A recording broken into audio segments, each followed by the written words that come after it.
This is still January 4, 2023.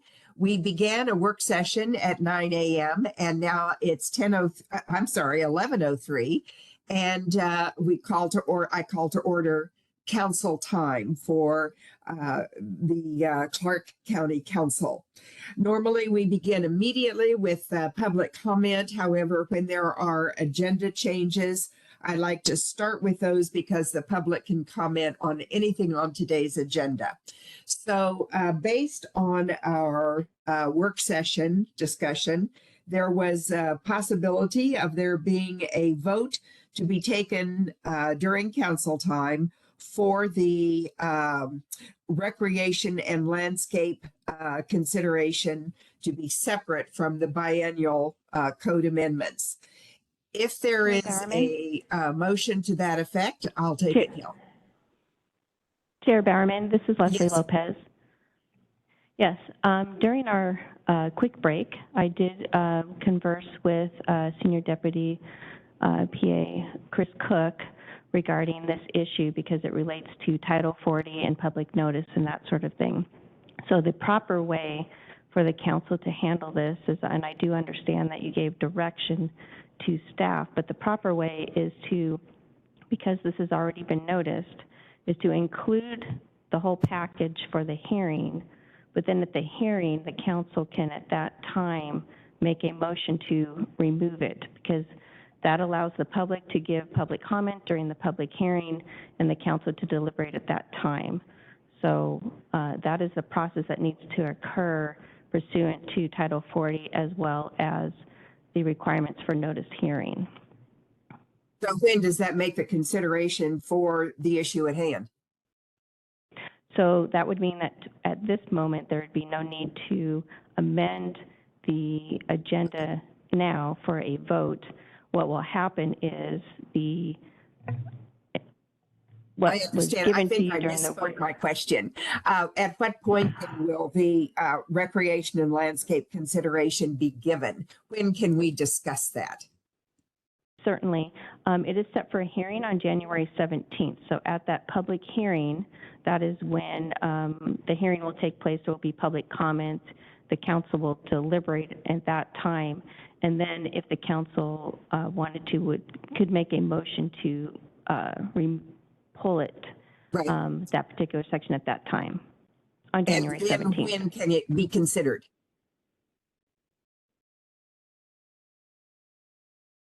So the decision to remove it from the hearing will be on the 17th. We'll still do a work session, and then at that, after we've done our due diligence, then we'll work with the staff and council on when that would be brought back for formal consideration, if anything is recommended. Yeah, so the only thing that doesn't make sense about the whole thing is we're going to be misleading the public that we're going to be voting on that ordinance on that day. We've already given staff direction. They know what's coming up. We'll have, the only downside is we'll have the public come in and possibly give us comment on something we're not going to take up for action that day. And we can remove it before the hearing. Can we notice that it's anticipated? The council will take a vote at that time, have it separate so the public knows. Okay, so just to make sure I'm clear, because I don't think I made it clear, what will need to happen is that the hearing will take place. So in other words, you wouldn't remove it at the beginning. You would have to make a motion concerning the entirety, and they would basically amend or to say that you're removing it. Certainly the council, if you're having a work session between now and then about this, you can talk about, council direction or not direction, but, just comments on that. But it cannot be removed prior to providing the public hearing on it on the 17th. So in other words, it can't happen at the beginning of the meeting. So my only additional comment is I would like to throw this back at the PA and say, is there a way we can fix this? I mean, it kind of gets into the same, hey, what happens when we have a 2-to-2 vote or a 2-to-1 vote? I understand we can fix that with a rule change to Robert's rules or to fill in that gap. Is there something we can do to fix this, to make it a little bit more streamlined, or is it we bound by state mandates that there's no way to fill in the gap with some different procedural rules? Well, for this particular issue, the reason why we are having to do it is because of Title 40 and because of the notice requirements with that. So a change to the rules of procedure wouldn't change that situation. But that is the reason why it has to go through this particular process. You know, frankly, I find this to be quite convoluted for what should be a very simple issue here. And I'm wondering, could we leave open the procedural mess that is before us for when we take this off the agenda or when we move this around for a few days until we work it through? I think we all know and have agreement on exactly where we're headed. It's just how we get there. Can we do that?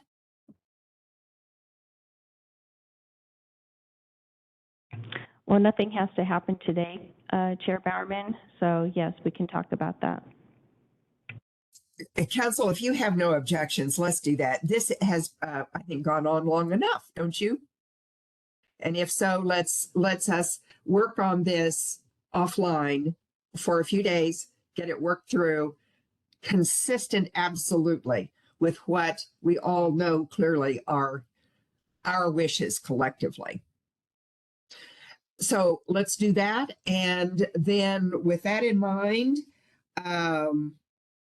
we are not changing the agenda today. So let's move immediately into public comment. It can be taken today on agenda items for things that are on the council time agenda for today only. So if you see it on that agenda that is posted for today, January 4, that is fair game for comment. Staff, are there any individuals you see who wish to testify? Yes, Chair, we have one individual in the hearing room. Okay, come up. good. And you, as soon as you're ready, you may go ahead. Good morning again. My name is Teresa Hardy, and I'm going to address the wetlands, habitat, floodplain, and all that. And in the hearing for the Planning Commission, Jim Byrne, who is a hydrologist with a lot of background in wetlands and all that, did speak about the importance of science-based evidence. And I think moving forward as we make decisions, I think it's important to listen to the Department of Ecology. I think it's important to listen to those people in our community who have experience around wetlands, critical areas, buffers, and all that that's impacted by this.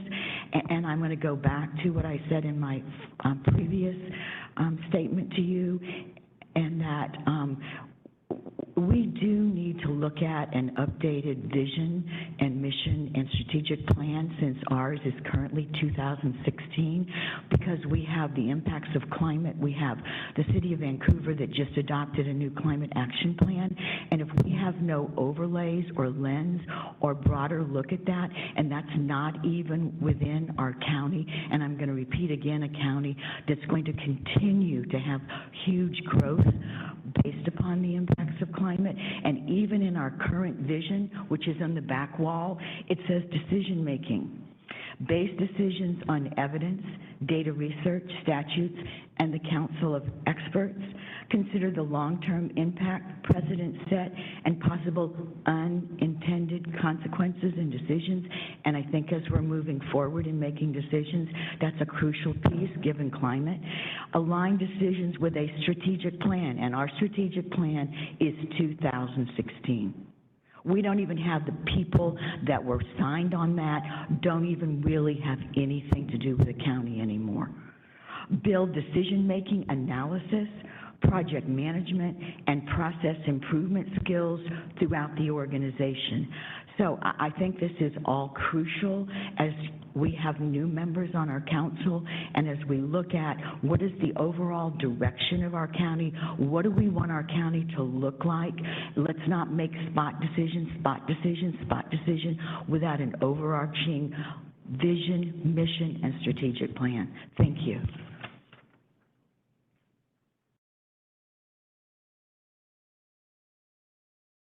Chair, we do not have any others in the hearing room or online. Thank you. Thank you for checking. We move to old business. Is there a motion for approval of the minutes of November 30? Motion to approve the minutes. Is there a second?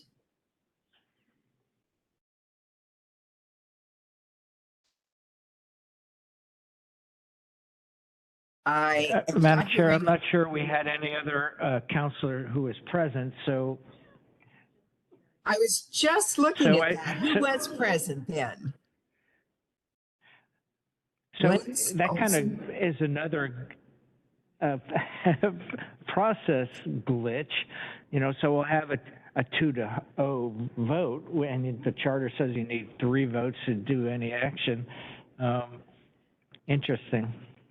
It is indeed, because it would be impossible, given the circumstances, for us to have 3.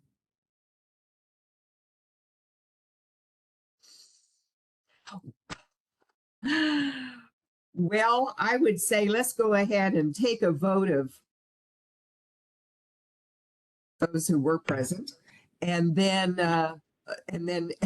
we can figure out if we need to amend that in some way at a later time. That is a very interesting problem. Okay, so those present were Lance Olson, unavailable, Bowerman,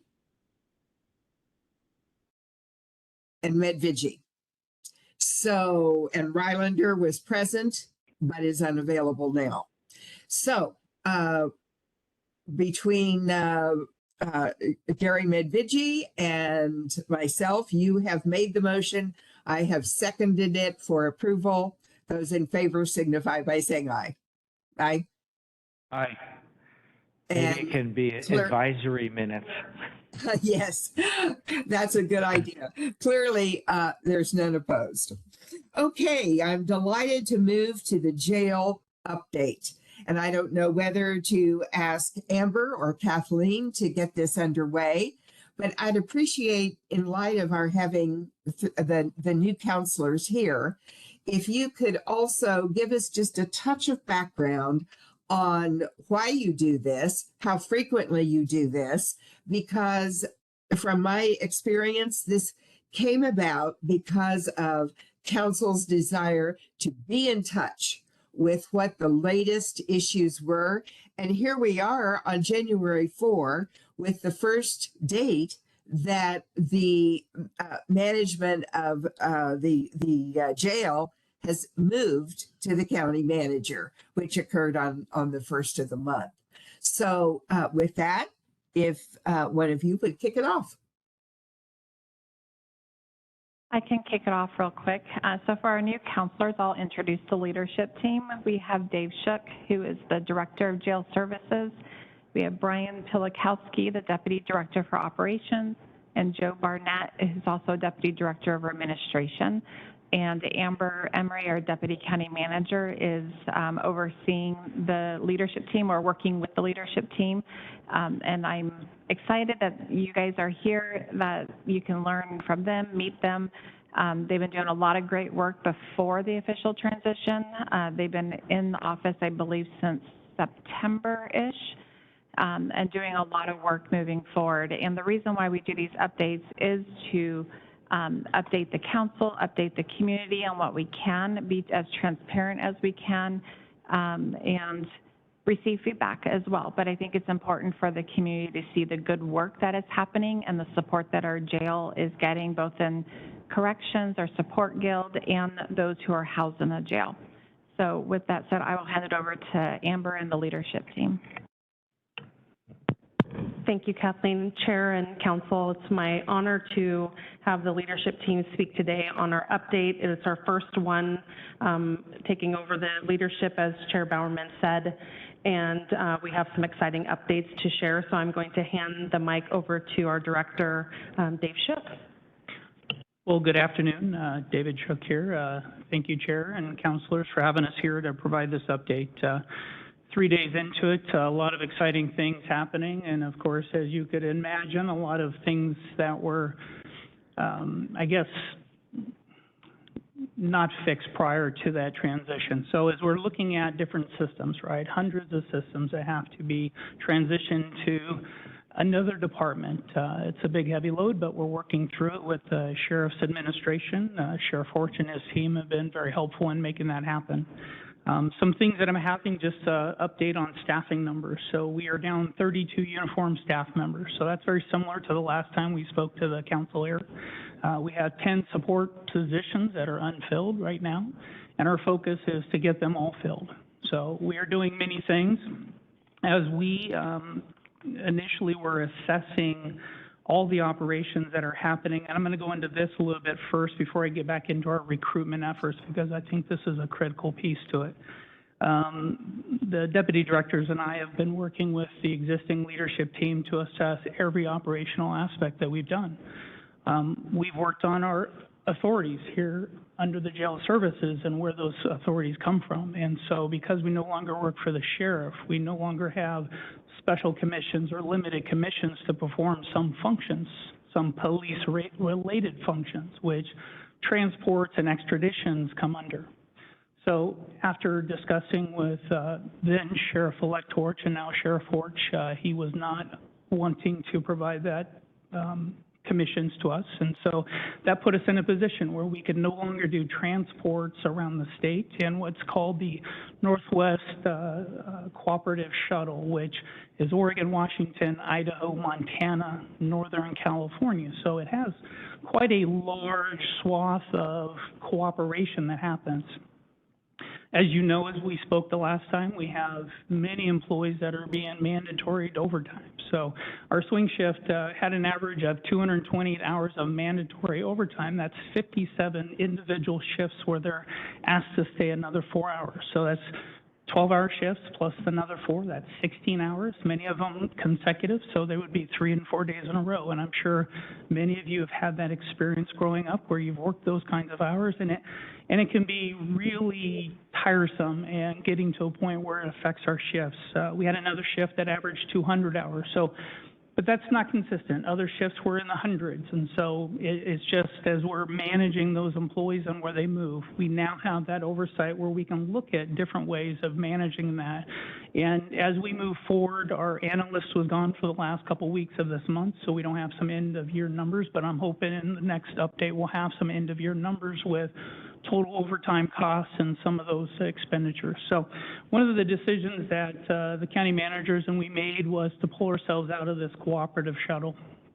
What that does is it lessens the kinds of inmates that come to our facility, and I'll just give you some specific numbers that are pre-COVID. Of course, during COVID they were lessened, but as things open up and as we have more movements of inmates, our numbers would be going up. So let me just give you a few numbers. So in 28 and 29, prior to COVID activities, corrections staff transported 774 for 2018 and 515 in 2019 for local Clark County charges. So those were people that were coming here and they were staying. In contrast, we actually moved for 2018 797 and 2019 799 inmates that were coming as a pass-through. So more inmates than we were keeping, but more that had to be actually in-booked or processed into our facility and stayed a night. So those costs of that, employees' activities, and more inmates in a year. And as we've progressed, one of the conversations the local chiefs and our partners have is, why can't we bring more criminals to your facility? Well, this is that aspect where we can start focusing on local criminal activity and some of those arrests that our local PDs are working on. And so what this did was as we looked at the RCWs and some of those laws that require extraditions, the sheriff under RCW is required to do extraditions in the court work, right? So warrants and things like that come under his purview.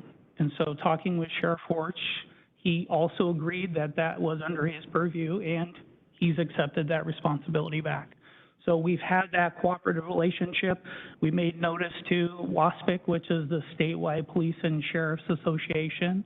I believe you all were informed of that notification as County Manager Otto had shared that with you. And now we're working through some of the logistics. Well, what about this, or what about that, and so forth. I know, Councilor Marshall, you had some questions, and I have some answers to those, so I'll hit on those as we speak. But as we come to the realization that we're not police officers as corrections, right? We have a very specific and very critical key role in the criminal justice system, our law and justice system here. We can't be all for everybody because that's not our role, and RCW is very specific. So just some of the things, just for some context, again, we talked about the enormous amount of overtime. This also allows for some of our transport members who are being tasked out every day to go pick up people to focus on court activity. Right now, we've only been able to have 2 courts a day. That's what we prioritize. But now, we could have a 3rd court a day, and if we were using some of the temporary work that we've talked about previously, we can actually add more volume there for the prosecutors and the defense bars to have trials, right? So making our system more effective so it's more fluid getting people in and out. We're still having some issues with some of those civilly committed folks that are waiting to get up to the state hospital, and that'll be an ongoing discussion as we figure out how do we locally handle the mental health issues because the state is overwhelmed and they're unable to care for those people. So that's going to be a follow-up conversation.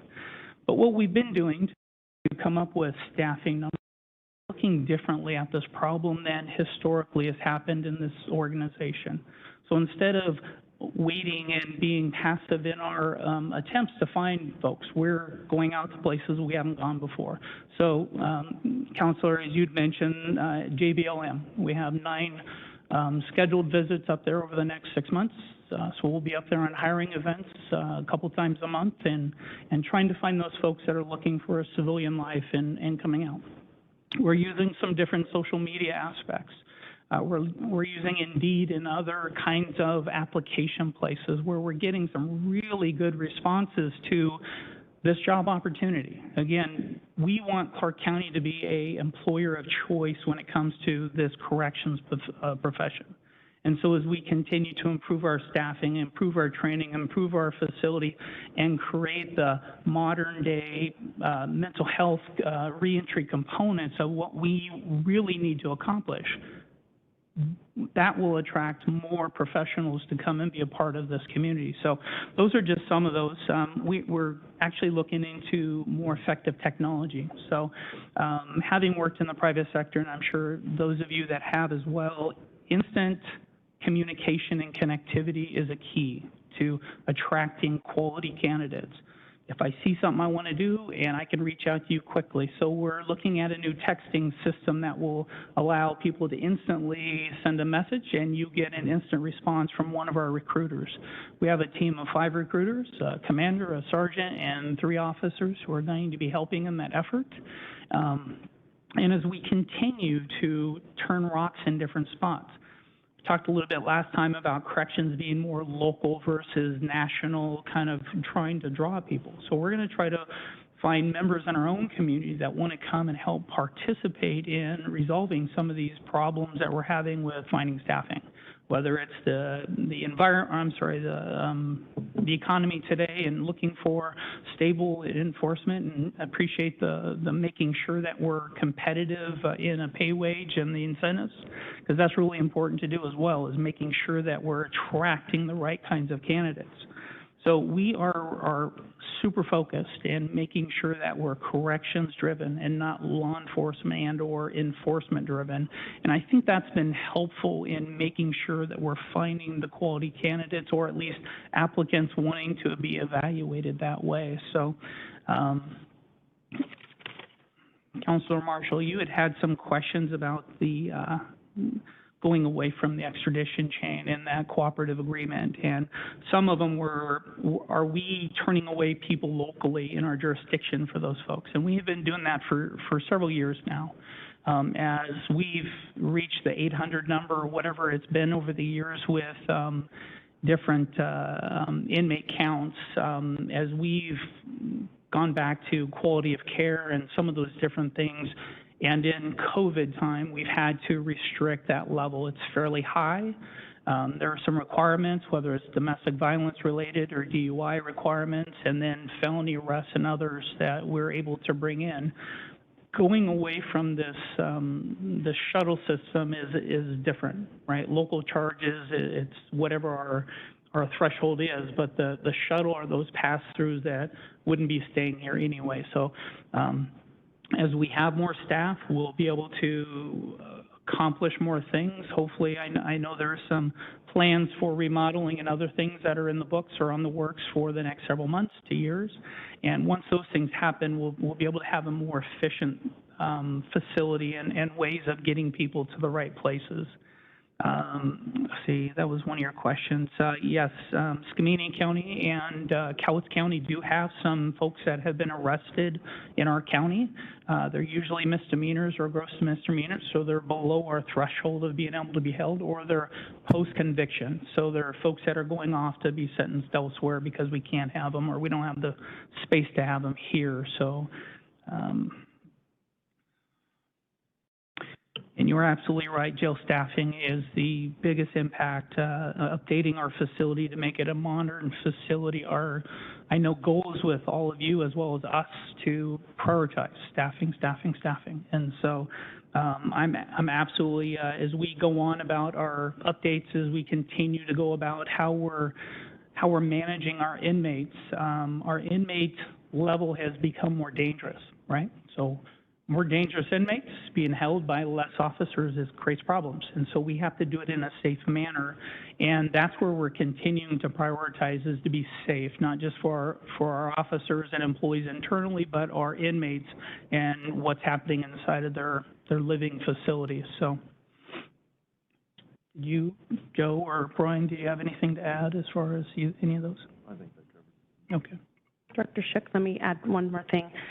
So I want to add to the council, based on the recruitment efforts, it's been, we want to be sure on the numbers that we're going to bring forward to the council. We've had significant interest in our position. As Director Shook's mentioning, our recruitment team has been on the ground weeks before we took over to make sure that we're going to hit the ground running. We have very exciting numbers that we're going to be sharing, but we want to make sure they're concrete and that we have applicants that are going to move forward with testing. So when we bring those numbers forward to the council, it'll be active people that we are going to be engaging with. So I just wanted to share that about our recruitment efforts. It's very exciting, but I want to make sure we have concrete numbers, and I know the gentlemen agree with that, so that we can bring forward on our next update.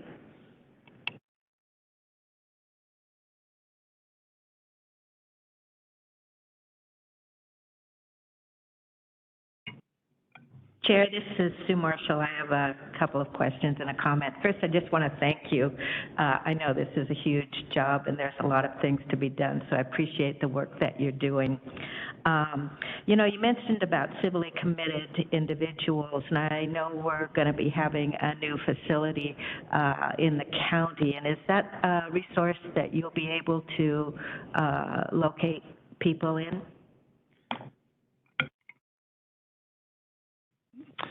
At this moment, I'm not quite sure how that mental facility is going to incorporate into our jail functionality. My understanding is that facility will be like our Western State Hospital, where once they've gone through the process or they need to go get evaluated, they will have that opportunity. I believe there's 48 beds, and it's quite a facility, but yeah, it's a restoration location.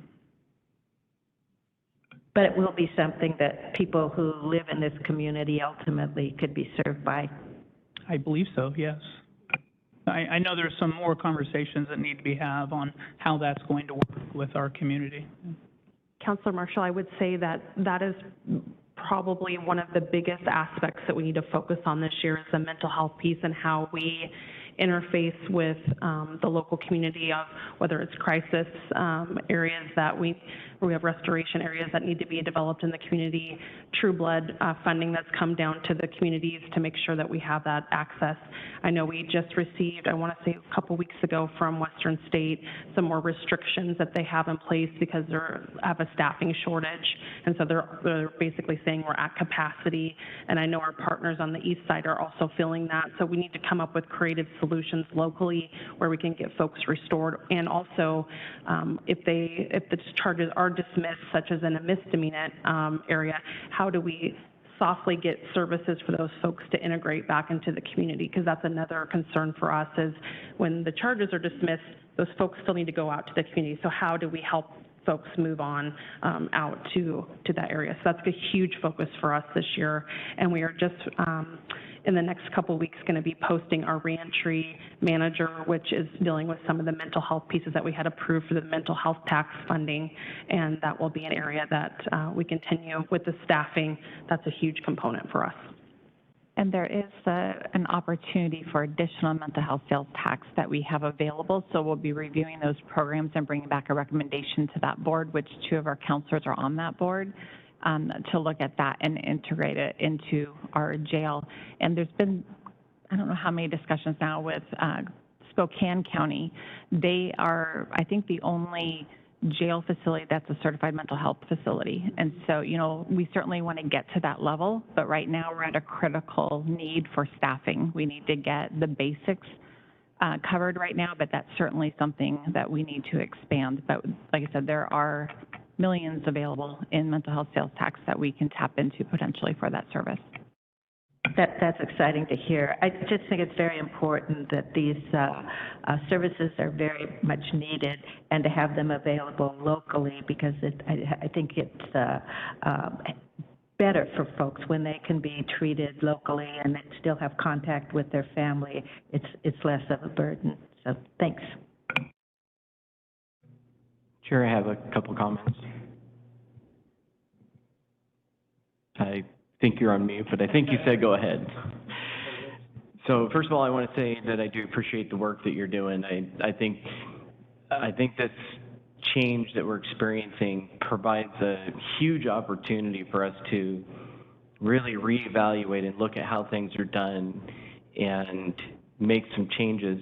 One of the things that I'm hoping that you will be doing is, well, first of all, you know, we've been making a mistake for so long. We've been similar to homelessness. We take individuals, we stuff them into a house, and we're done, you know, and it doesn't work. And it's the same thing with our jailing. We've always just kind of stuffed them into jail, and when they're done, we're done. And so I think we really need to re-envision this and really take into account. I'm really excited to hear that we're working through some mental health capacity inside of the jail. But as you're focusing on these things, I hope that you'll make mental written notes on anything that you come across that you think is a great idea, a good idea, but there are barriers there, whether it be that statewide issue that needs to be changed or something like that. Don't just accept it as, oh, we can't do that, we're not going to do that. But if you think they're effective, please bring them to us so that we can advocate for changes, so that we might be able to get some of those changes. And I just can't focus enough on making sure that we work with every group possible to make sure that when people check out of the jail, that they're going to have a path towards success and not failure. So I appreciate all you're doing. Thank you. One of the things I've recently done is reach back out to some of those stakeholder groups, so whether it's the mental health groups or the substance issue groups, to make sure that we've established new relationships. And once we get some of these program managers, other folks on board, we'll make sure that that's a seamless effort to make sure that the support isn't just internally, but it's as people move it back into the community to sustain that hard work that's already been accomplished internally. So absolutely. And this is a question, and pardon my lack of knowledge, but do the individuals that go into our jail, is there like a plan for each individual, or yeah, you know, I mean, I know it's hard probably for somebody that's checking in overnight or something like that, but people that spend a little bit more time there, do we have some sort of a plan, an action plan for each individual? I don't know how that happens. Sure. We have some reentry folks that work on planning and what that looks like. And so they're the coordinators of the resources that come internally, and then also help them to get external with that. And so whether it's setting them up for systems and programs that are in place outside of our jail, so whether it's some of the healthcare benefits and some of those different things, identification, and it's supporting that. And so they have a pretty robust list of things that they work through to help stand those folks up, at least to get them walking out in an appropriate way. But yeah, they have coordination that's going on. And then again, with our stakeholder partners that are external, they're also pushing to make sure that we don't forget them. And so we're constantly having those kinds of conversations. I have a commander who oversees the reentry medical contract and making sure that those relationships are hopefully working effectively. Councilor Young, I want to add to that. We had a really great presentation in our Law and Justice about the reentry program and what it used to look like prior to COVID. So I'll send that to you so that you can get kind of up to speed on what that used to look like. When COVID hit, it of course obliterated that program because there wasn't entry into the jail. But like you said, we have a grand opportunity right now to take what was existing, which was really great. We had a really great reentry program, and build on that, an expansion for mental health services, expansion for substance abuse issues on the outside, and those things. So I will forward that to you so you can see what it looked like prior. You're welcome. So I have to just add to that too, because so many in the public, and I know that you're just joining the council now, just have no idea that all the work that's being done right now through Law and Justice, through our new jail services, I think they're, number one, in touch with all the relevant stakeholders to make us a model in the state, if not the country, and have addressed the areas that really need fundamental change here locally as well as nationally. We're going to make these investments, and I think they're going to be very well informed. You know, everything from what do we do with the fentanyl crisis? Well, we're going to address it in the jail with the appropriate treatment programs.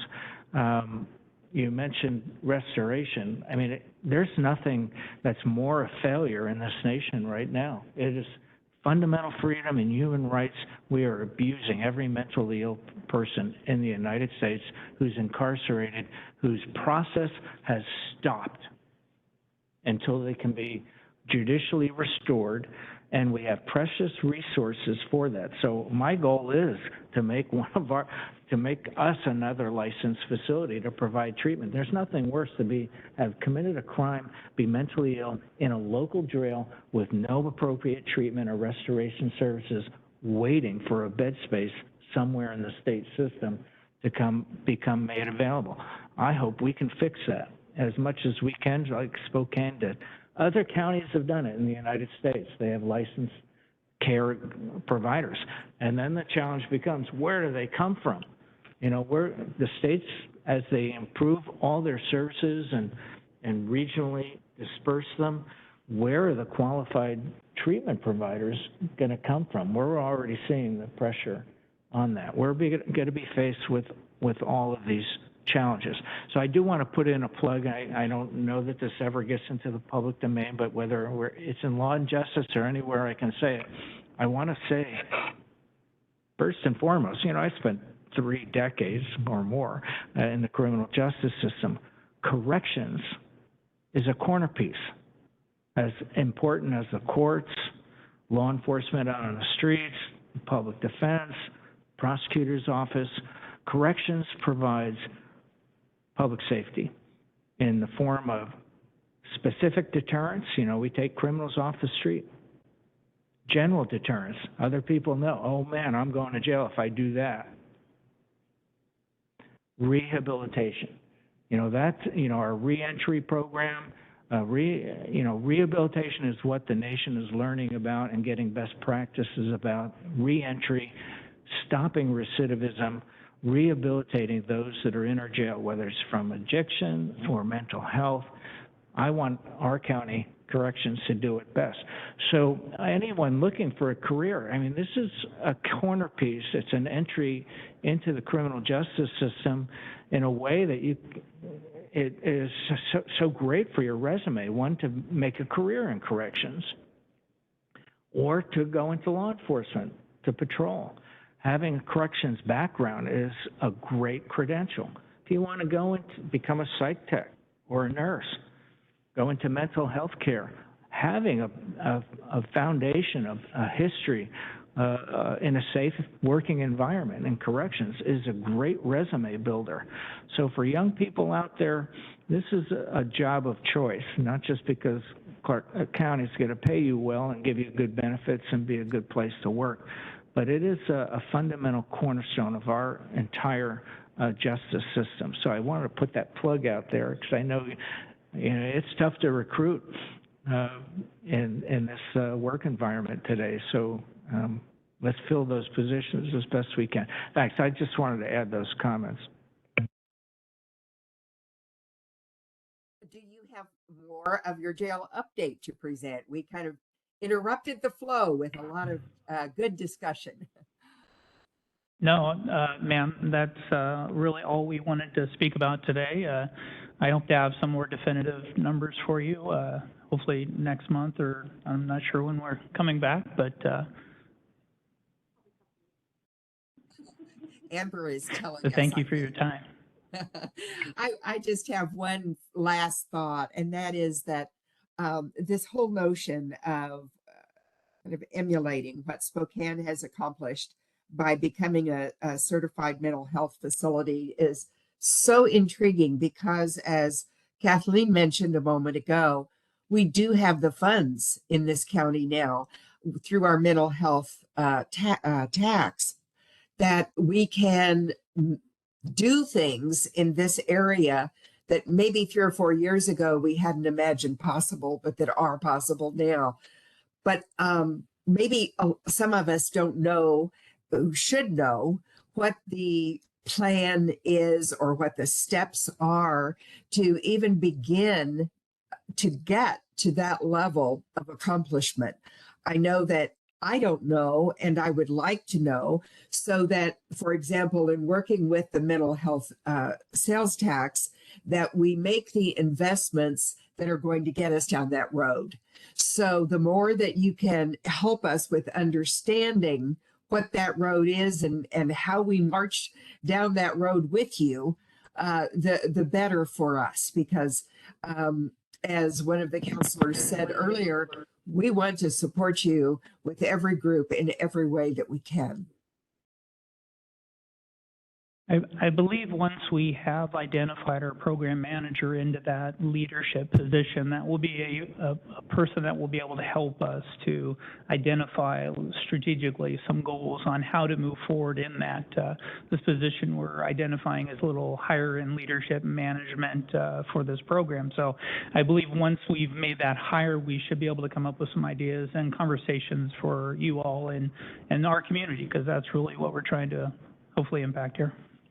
Wonderful. Chair, if I can just add to that, it's also going to be in conjunction with the space. So as we come forward with the architect and engineer, once that RFP gets completed and out in the next couple weeks, we will be talking about that, because we don't have the space to conduct a lot of the things that we want to do. So in conjunction with the architect and engineer, we'll be developing that plan of how to get to that place as a certified mental health hospital, but the space that's required to do that, we'll be talking about with our engineer and architect that we hire as well. So we'll have that information funneling through that as well. That's terrific.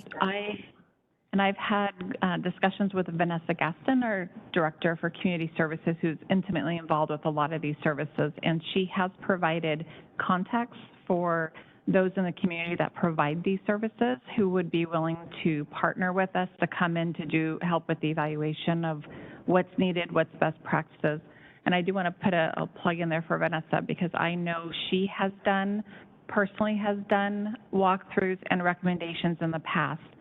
Things that would have cost nearly minimal amount of money And unfortunately, many of those items were not implemented in the jail. So I know she's ready to help as well. So we'll get the right stakeholders in the community who have that experience part of the team so that they can work with the leadership team and come up with a solid recommendation for council to consider. What an excellent All of point, this because there benefits. is an internal person with whom the more that we coordinate and take advantage of her incredible knowledge and experience, the better off we are. Are there All of any this further benefits comments? the homeless population and how we address that. And we did just add another FTE to Vanessa's staff to focus on mental health with the homeless population. So we're making good forward steps here. And there is overlap there with who might become or have been inmates as well, of course. So that's great. Well, thank I you would very just like much to for reiterate. the, I'm sorry, go ahead. Chair, sorry, one more point. I'd just like to reiterate a open invitation for you all to come tour the jail. If you've seen it before, great, but it would be nice January, of 2023 to at least see where we're at and see where we're going to be heading. So I'd like to extend that invitation to everybody. Thank you for that. I'm still trying to get past that instant texting, but I'm going to make it. That just sounds so exciting of a recruiting point. But thank you very much for your update today. You're obviously really making strides, and we appreciate the transparency with which you're doing it. Thank you for being here. So now we turn to new business and the request for proclamation on the poet laureate. Kathleen? Lindsay will actually be presenting this one this morning. Good morning, Council. So we received a request from the Clark County Arts Commission. They're having a presentation on Sunday, and they're hoping that the Clark County Council would issue a proclamation recognizing, and I apologize, I don't know how to pronounce his name. I think it's Armand Tolentino as the Poet Laureate, who's been designated by the Clark County Arts Commission to serve from April 1st of last year until March 31st of next year. Or excuse me, of March 31st of this year. So this is just a recognition of his service and a proclamation from the council. And would you like a thumbs up to go ahead with that? Actually, this would require your approval because the presentation is on Sunday. So this is not to present at a county council meeting. This is actually the councilor's approval. So if you could let us know individually, I don't think it requires a roll call vote, but if you could at least let us know individually if you're thumbs up willing to agree to the proclamation, and then we can get your signatures on there. Yes. Perfect. Thank you. Thank you.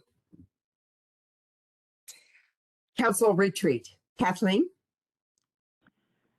Yes, thank you. So we're looking at January 11th, next Wednesday, and January 18th for the council retreat. I did put together a very draft agenda for purposes of discussion today. Unfortunately, I forgot to send it to the staff yesterday to post it online, but we'll get it posted online today. So if you could pull up the very draft agenda. And some of this is based on what we've done historically as well, but certainly we're open to feedback, questions, concerns. So the first day, since we have 3 new counselors, to provide the opportunity for introductions that could include, anything you would like your fellow counselors to know and how you work together, work best together, but just to start that process as we move forward. And then, and the first day I really was trying to focus on the baseline information, the basic things that council should be aware of, and get that in front of you as you all begin in 2023. So the Clark County Charter overview, both or either Leslie and or I can provide an update on the charter overview and what that looks like. It's all online, but just as a refresher on what that means. The rules of procedure overview and updates. We will send these documents out ahead of time as well. There's been a couple revisions that we've been working on based on prior discussions with council on the rules of procedure. So this would just be the first glance with a few edits based on those prior discussions. And of course, we can incorporate any other suggested edits and bring it back on the 18th as well if needed with additional information. And then legal to provide the Open Public Meetings Act, Ethics and Public Records Act, and also included in the Public Records Act our ability or inability to capture money to pay for the resources that are putting in for the public records. It can take a lot of time for staff and for counselors and myself and actually anybody in the county. But, you know, by law, we have to be able to provide adequate and appropriate public records. So I think it'd be a good overview just so that you know what is subject to PDRs as we move forward. And then beginning the discussion on council board assignments that we have. And again, I'm not sure if we sent it to all the counselors yet on that spreadsheet. If not, we will. We do have a spreadsheet outlining all the boards and assignments, and then we'll send them off to you so that you can start looking at them to see if you have any interest or specific questions that we can do some research for you. They do have the list. Yes. The second day is continuing the baseline information, but then moving into more of the policy conversation. There's going to be one edit on the 18th that I forgot to put on there, which is the open public comment, because if there's any voting or decisions, the public has the right to make comments on agenda items only. So that will be added on the 18th. The first agenda item would be hold for any agenda item that we need to continue from January 11th, anything that we need to follow up on or continue dialogue. The finance team would come for a Finance 101 and financial policy overview, so you can get an update on our major funds. The general fund is the only fund that doesn't have any restrictions. All of our other funds do. And they have provided some of this information historically as well. And there's a financial policy overview, which I think is good for a baseline, and it's also probably good as we move into the 2024 budget process to review that again with council, because that does provide some of the parameters that we look at when we're developing budgets. Reviewing the Clark County mission, vision, mission, and strategic actions overview. This was brought up in the public testimony this morning. It was created in 2016 after probably a year of the senior leadership working on that. I've received feedback over the last year with our senior leadership team. If there's any changes, they were pretty minor, and that was a direction of the council before, was because they did put in a lot of time. A lot of the information is really good, but we can go over what that is and see if council wants to direct any changes to that, updates, bring in a group or whatever. But, you know, at least that's what my goals are based on, are those specifically, and that's what department heads' goals will be based on as well. And then what I'm hoping in the 2024 budget process is that we will be tying budget requests also to those, so that we are at least on the same path forward. And then starting the discussion on the policy overview, discussion and prioritization. Lindsay is our senior policy analyst that supports the council with this, so she'll provide an update and overview of our current policy. And if there's any additional ones that council would like to add, we can certainly add, determine what is the priority, what's not a priority. That discussion may take more than one meeting, and we can add it to council time in future meetings. And tied to that, as I mentioned, Lindsay is the policy analyst. What we had done, and we've kind of gone away from it a little bit, but initially when Lindsay was hired, we would have updates in council time to have her provide not just policy updates, but what is she working on for each counselor. This was to allow the council to see what's going on, and also to ensure that there was adequate support, and that one counselor wasn't taking all of her time and the others weren't getting any. So that's something we can discuss on what makes sense for you and how you have those dialogues in a public setting, because obviously you can't meet privately with more than 3, to ensure that you're getting the resources that you need and the support that you need as well from Lindsay's position. So, is there any questions, concerns, anything you want to add? I did see Councilor Marshall had some great ideas, and a lot of those can be incorporated into our council time or within these areas. So I just want to ensure, did we lose Michelle? I don't see her. Is she still on? No, she had to, she let the chair know she. Okay, so I just want to make sure that all of the council, She is back, she is present now, yes. make sure all the councilors have the updated list of boards and committees that we need to fill, because that's going to take some time. So hopefully everyone will come up with the ones they want to be on. And it just came up on for one of the positions, JPAC, during our RTC discussion the last meeting and yesterday's meeting as well. And I'm pretty sure that's on the list. Temple Lynch had that position. But yeah, so everyone really needs to come prepared to have their favorite area that they want to get, because there's quite a long list. Yeah, and speaking of the list, I'm going to look at Kristen to make sure I'm not misspeaking. I believe tomorrow there is an introduction overview of the legislative steering committee that Councilor Mevigi is currently on. It is an overview. I don't know if we found out if it's going to be recorded or not. Okay, it's not recorded, but it is available by Zoom or remote or in person. And so I don't know if Councilor Mevigi, since you're currently on there and we're not updating the list until next week, if you want to attend tomorrow, and then if it changes, to provide that information to another councilor, or if it changes, then it might be that you're still on that committee. Yes, so usually I'm going to attend by Zoom. I'm not going to go up to Olympia, but usually they do provide written documents that are summarized, but since we're so early in the session, I don't know that they're going to do that yet. No, So if you have an interest in being on that committee, or just a general interest, please get the address to Zoom in, because there's going to be way too much information for me to reconvey afterwards. Which steering committee are we talking about? It's the legislative, through WASAC, I believe it is. The WASAC Legislative Steering Committee. Yeah. And Kathleen, if I may, this is Kristen.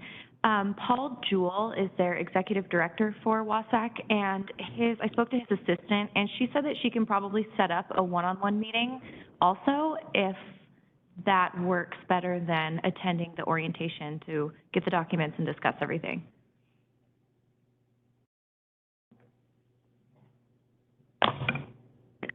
Chair, this is Sue. I have a comment, I think, or a question related to the vision, mission, strategic actions overview.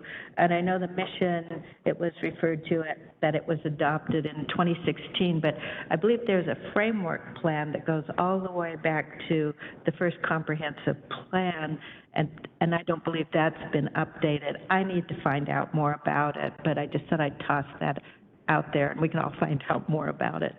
Thanks.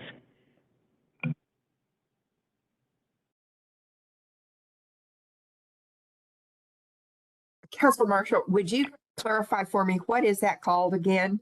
It's not just the vision, it's what?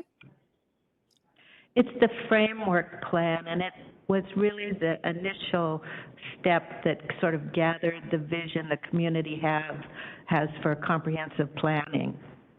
It's a foundational piece. I haven't read it, but I'm curious. I haven't even heard of it, so you're ahead of me. I'll follow up with staff to see if we have that. And talking about the GMA a little bit, and I know we mentioned it with the prior council last year, we are working with the state Department of Commerce and our community planning group staff here to do a GMA kind of 101 and the state will actually come in as well from Commerce to provide updates to the laws that have recently passed. So that's in the works right now, and we're looking within the next month or two to have that scheduled for council, for community, for me, everybody to get that baseline knowledge.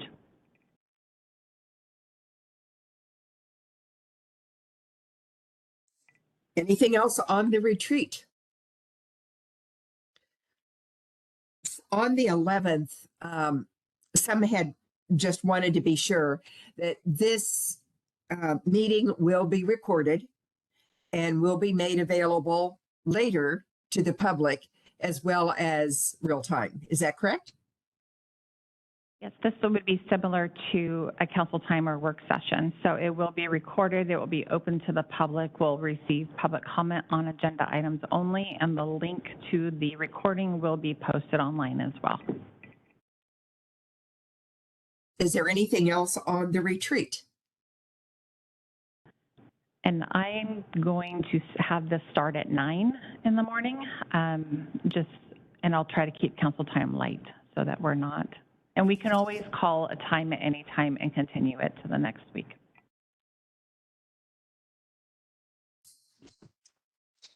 Very good. So let's move to councilor reports. Thank you for that. Councilor reports.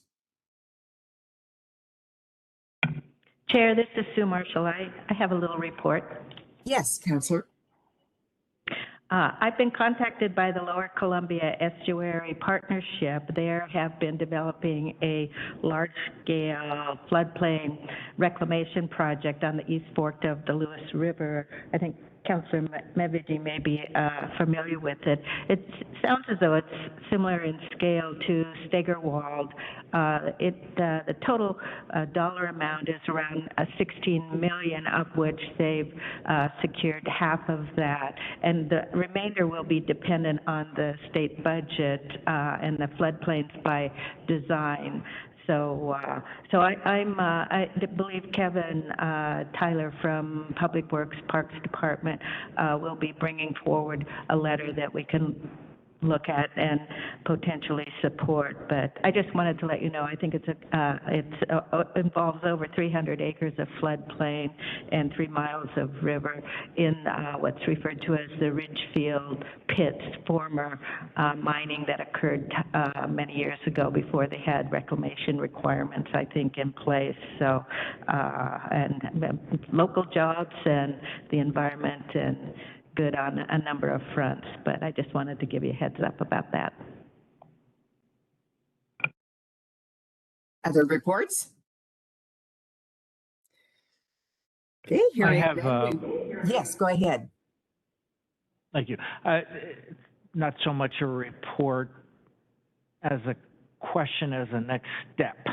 And we have pending through ECHO, we were looking at potential RV sites in the county, and that process is still going on to partner with the city of Vancouver as a portion of how we address homelessness. But in a local paper was another follow-on recent article about the safe sites, and obviously the Columbians making a lot of what Vancouver's doing. What I am concerned about, and I'm wondering if there's a next step, because it impacts us where we invest money in programming. What was reported, and it was in another editorial today, was a very much a changed circumstance. They were basically reporting out of 70 plus people that they had living in the safe site that hadn't been kicked out for one reason or another, that fully more than half of them were housed. And that it was such a dramatic turnaround from previous data that the city has had. I mean, pretty much of the 2 safe sites that were working, they only had a few antidotes, maybe 2 or 3 people at each site over the course of a year that had actually been housed. So that was a dramatic figure, and I understand that the city is claiming it. And Jamie Spinelli said, yeah, that came from us. How do we verify that? I mean, how do we look behind that? Because I want to know, how did that suddenly work? Were there housing half of the people that come through that safe site? Because that's what we need to throw our money at. Because if something's working, that's what the only way we're ever going to get on top of this is if we exit people from homelessness. So I don't want to just take that data at face value. I want to know how they got it How did they confirm it by name? Because I want to know what program got them housed. You know, was it diversion? Was it something else that we're investing? Because the county has the homeless action plan. We have the bulk of the funding for the county. So we need to know, was it mental health dollars that did the trick? So we can start, I would recommend we can start with Vanessa first to see if she has contacts with the city and see how they came with that data. And I recommend that we start that discussion today. But you have an ECHO meeting next Tuesday. So I think it would be appropriate to have that on the agenda and ask them that specific question as well, because I think that is good information. And if it truly is a success as they're sharing, I would think they'd want to share that publicly so that everybody knows what they're doing and the impact it's having. Chair, can I piggyback onto that just a little bit? Yes, Councilor Young. You know, when we're having this discussion, I think that there are so many different definitions of things. All the different groups see things a little bit differently. And I think it's important for us as a council to figure out what metrics that we want to look at. Because, I think that what they're doing in the city is a fantastic plan. I really do. I believe in it. I think that is a method that's really working in so many different ways. But at the same time, I also want to look at the end game. How many people are being successfully housed? So meaning that they're staying, they're staying and housed and not returning back to outdoor living. So I think we tend to get so caught up on some, just little statistics and stuff, but we need to step back and look at the whole thing. What are we accomplishing? Because we might be accomplishing a whole bunch here, but if nobody ever gets to hear, it didn't provide anything. So I thank you for your comments. I'm going to look into that myself as well, but it just brings up a good discussion about what are we looking at and determining as success. And I just want to echo that. Go ahead. Not using the word echo, but that's exactly looking at the metrics, talking with our community services. That's exactly what we've been focusing on with our RFPs, because we need to measure success, and that's where we need to put our money.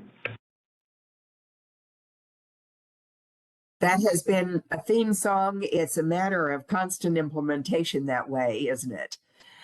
One of the things that Councilor Medvigi and I had noted the other day is that sometimes there has been one of our councilors who served, and I'm sure very well, on one of the boards or commissions that is on that list of 43 or so on which we serve. However, the information was never brought back to council and therefore to the public on things that transpired that would affect the county as a whole or affect the council.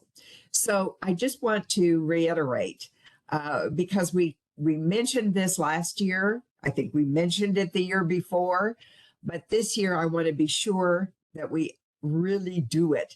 And that is when we have councilor reports, that each councilor who has attended one of those meetings on a committee to which they are assigned to function as the liaison, that they will give a report back to us. Doesn't need to be lengthy or a summary of everything that transpired, but picking up on what are the most important critical elements for the rest of us to know about. And I think that will help really achieve the purpose of all of this liaison work that we do as a council. Is there anything else that a councilor would like to contribute as a report? Okay, let's move to work session requests. First is about the critical areas ordinance updates. And yes, so community. Go ahead. So Community Development, Public Works, and Community Planning are requesting a work session for about an hour and a half. And this is to go over some proposed amendments in Title 40 code updates. more specifically for habitat conservation and wetland protection critical areas ordinance, special flood hazard areas ordinance, and shoreline master program ordinance. And I believe they're also going to provide some updates on other policy, proposed policy changes that the state is recommending during this work session as well.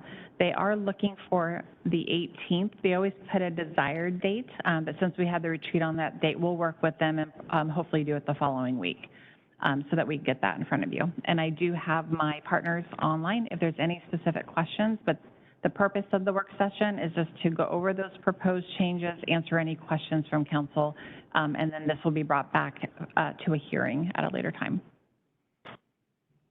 Chair, this is Sue Marshall. I have a question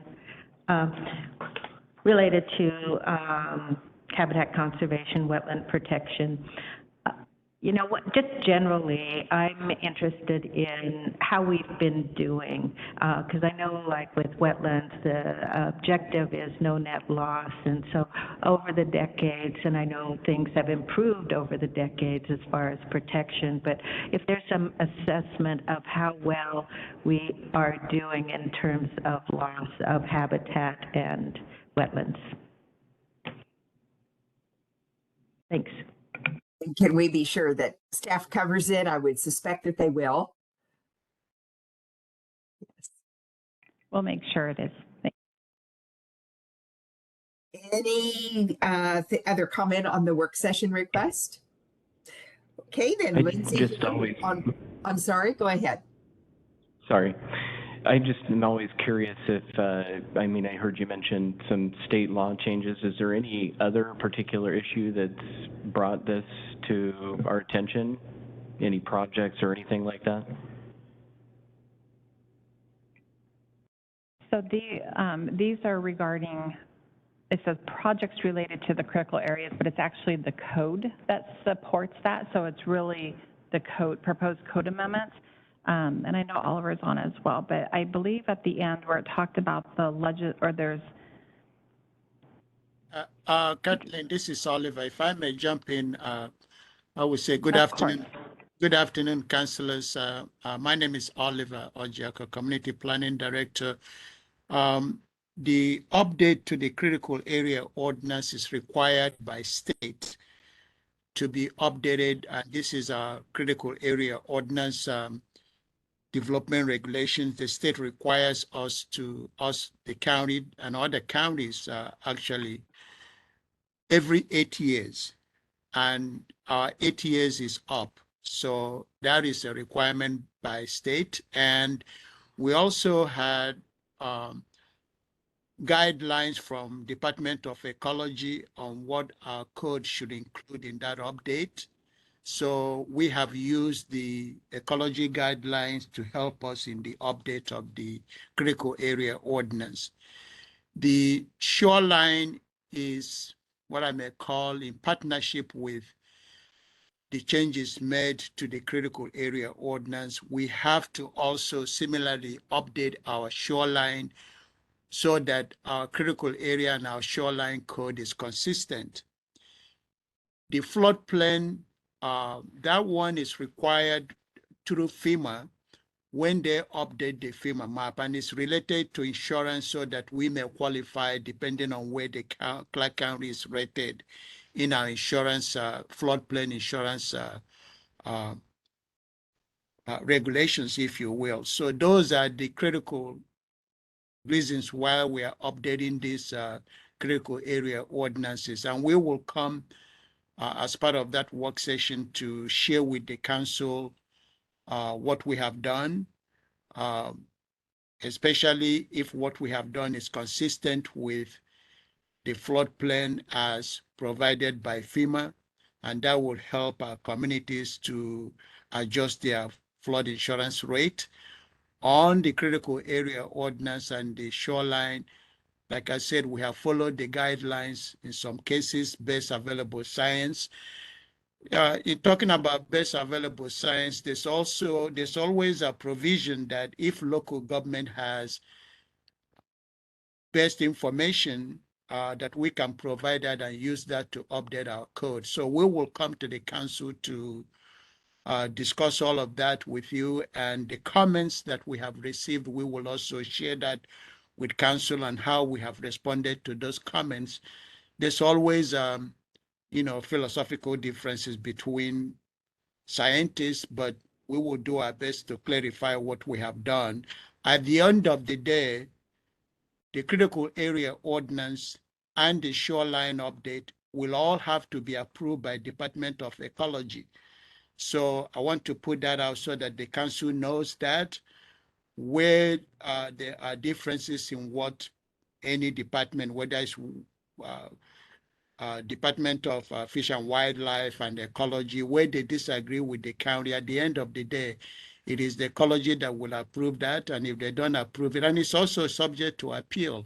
So all of that information will be presented to the council, and then we'll seek council direction on whether we should go to a hearing or not.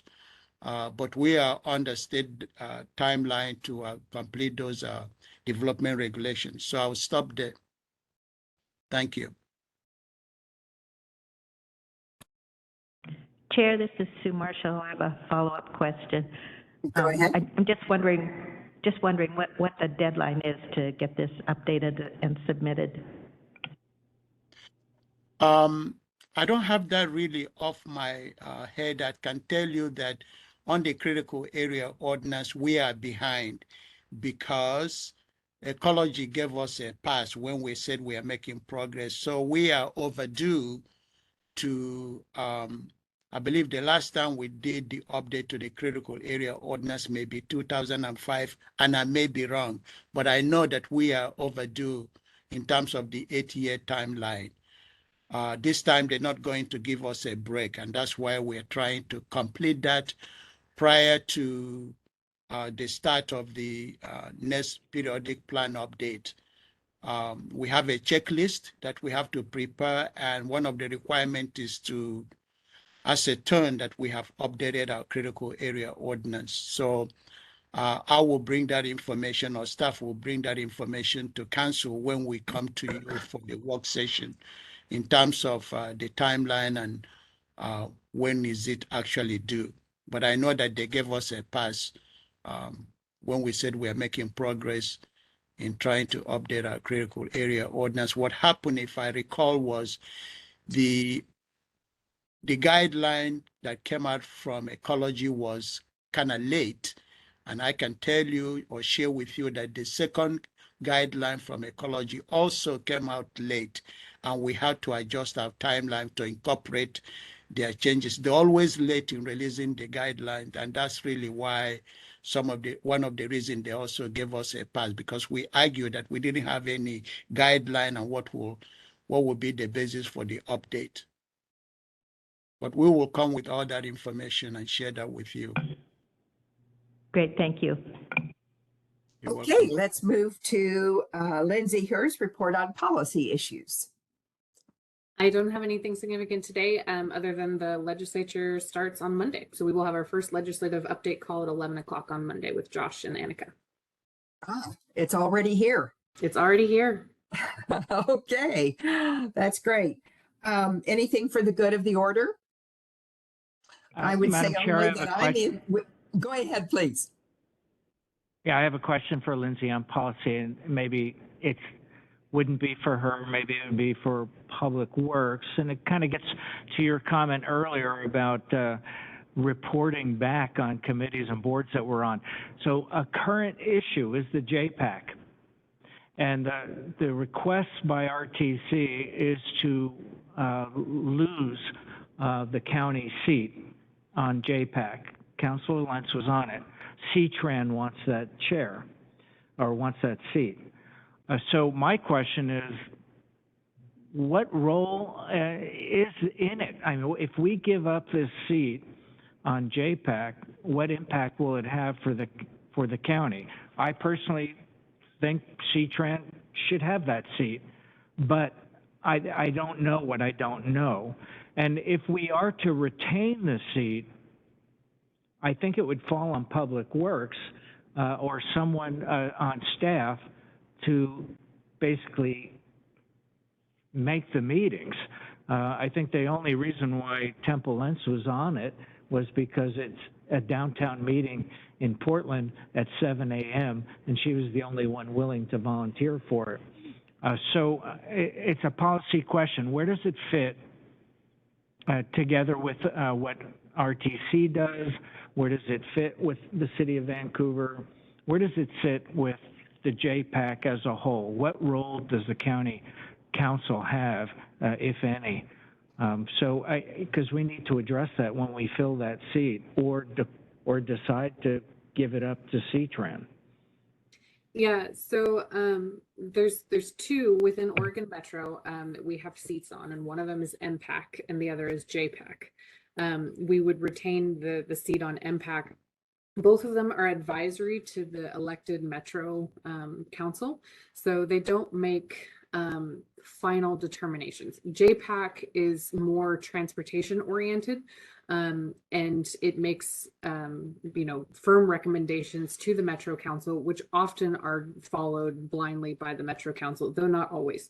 That you can imagine that the main controversial items are debated heavily by Metro, regardless of what the JPAC recommends. MPAC is more of a kind of a think tank collective sharing organization. There's some transportation issues that are discussed within MPAC, but it's also homelessness, it's also affordable housing, new types of zoning that jurisdictions have done, kind of a best practices, what's worked for you, you've tried something new, let's share it, let's see if it maybe would work for other jurisdictions across the metro. I will say that it's very heavily Oregon focused. I know that Temple Lens, when she was councilor, often didn't vote on a number of things because it didn't pertain to Clark County, was kind of her perspective on things. So I think that, CTRAN certainly can fill a lot of those roles in terms of providing, that transit component to JPAC. I don't think that the county necessarily loses anything by abdicating that position on JPAC, because we don't really have any firm authority or decision-making power within JPAC anyway at the moment. Lindsay, just a question for you. Is the member who's on JPAC, would they be a member of MPAC? Because I'm saying MPAC is not on our list of boards and commissions. So is it the same counselor that would be representative on both? It historically has been. It was Jeannie Stewart when I started in this position, and then it transferred to Temple Lens. Historically, the same person has done both, because it's been helpful to have one counselor really start to build those relationships with Metro and a lot of the areas over there. It doesn't have to be. They're separate, and it's not all the same members. Many jurisdictions send different people to MPAC or JPAC. Okay, we'll make sure that we add that on the available boards and assignments, just to make sure that we don't miss that opportunity in the event council wants to separate it. I will also note that there are a number of staff or meetings between staff policy between Metro and the county, and so there's not we wouldn't lose all kind of information conduit with Metro. We still would have that information coming through staff. Yeah, Kathleen, this is Olive again. MPAC, I am the alternate as the county planning director, and one of my staff is the designee done through the county manager. So if there's a change, on MPAC, it has to come through the county manager. But currently, I'm a designee, alternate designee. That was done through the former county manager. But constantly they change, who else wants to be the main contact staff and the designee. But other than that, the MPAC is staff mainly. Thank you. You're welcome. Other comments on either 5.1 or 6? And hearing none, if there is anything for the good of the order, we'll take that as well. I just happen to be within range of hearing the winds coming in from the gorge, and they are strong. So if you're out on the highway, please be very, very careful. Anything for the good of the order? Okay, this meeting is adjourned.